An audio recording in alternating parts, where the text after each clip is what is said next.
We need to separate ourselves from the business. One of the most no-brainer things that we need to do, if you're running a business, that is an asset.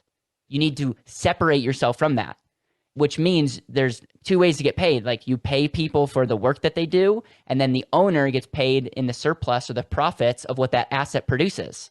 People ask me all the time, Caleb, what kind of things do you invest in and all this stuff? And yes, I do have some crypto holdings. Yes, I do believe in real estate. Majority of my wealth is built up in businesses. I own multiple businesses. I love it.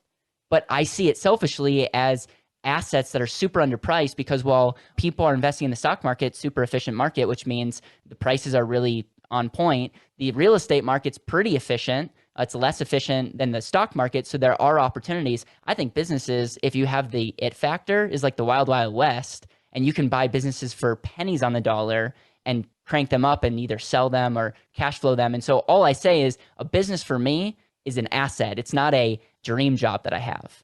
But from that to happen, you need to separate, and majority of business owners are not separated. And so they're very much in the self-employed quadrant. And so the first thing that we need to do is we need to start separating that. We need to start analyzing, do you have a healthy business or are you just lying to yourself? And as a business is really not profitable because you're not paying yourself. And so majority of people, if we can start that separation, they're already 85, 90% on the way to being successful because they're like, now we can talk about what you're personally going to do with your money. And then should the business pay the owner or should it double down in your business? And it's an easy equation. It's like, what's going to get you a greater rate of return?